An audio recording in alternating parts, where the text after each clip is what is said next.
Mr. President, I ask unanimous consent the quorum call be lifted. Without objection, Senator from Kansas. Mr. President, thank you very much. First of all, I ask unanimous consent that I be permitted to speak for up to 7 minutes and Senator Barrasso be permitted to speak for up to 10 minutes prior to the scheduled roll call of votes. Without objection.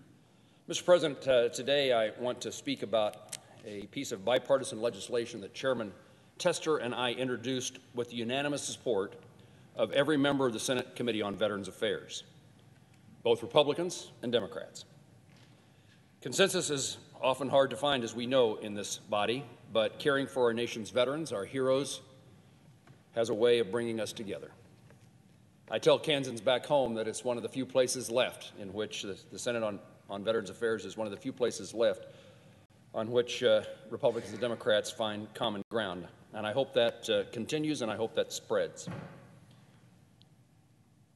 Caring for our nation's veterans is an honor that we all have.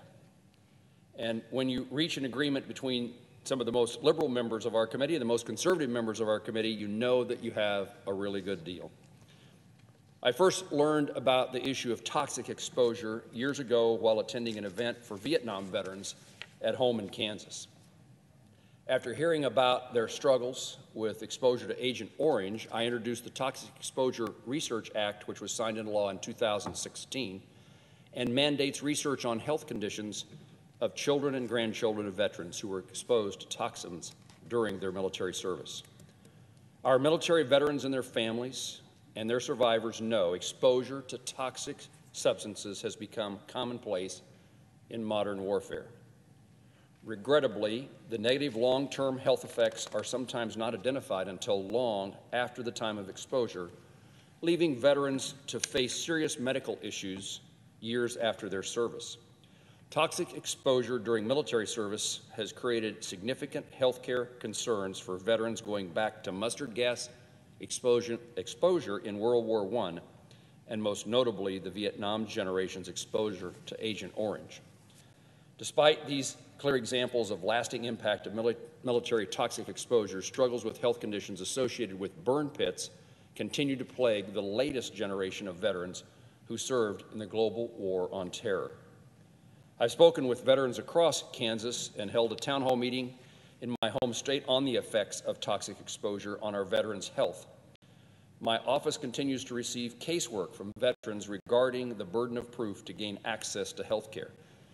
This legislation, the one that our committee will consider tomorrow, lessens that burden and creates a pathway for thousands of Kansas veterans and many more thousands of American veterans to receive health care for illnesses caused by toxic exposure.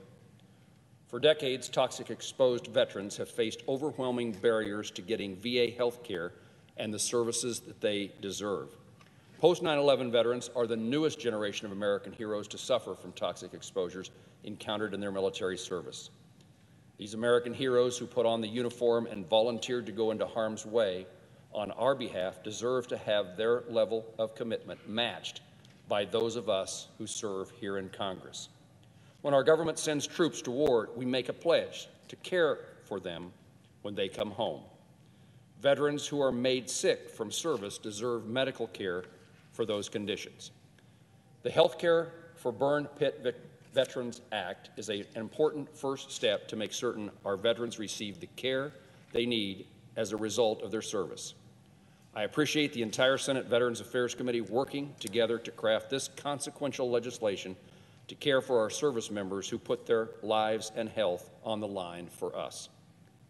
I also appreciate every member of the Senate Veterans Committee, Senators Tillis, Hassan, Sullivan, Manchin, Bozeman, Sanders, Cassidy, Brown, Blackburn, Blumenthal, Tuberville, Harno, Kramer, Sinema, and Rounds, for working together to better the lives of those who served. And additionally, I'm grateful for the support of many VSOs, veteran service organizations that represent millions of veterans across the nation. This legislation is part of a comprehensive and phased approach. The first phase provides the VA with the authority it needs to expand health care for combat veterans.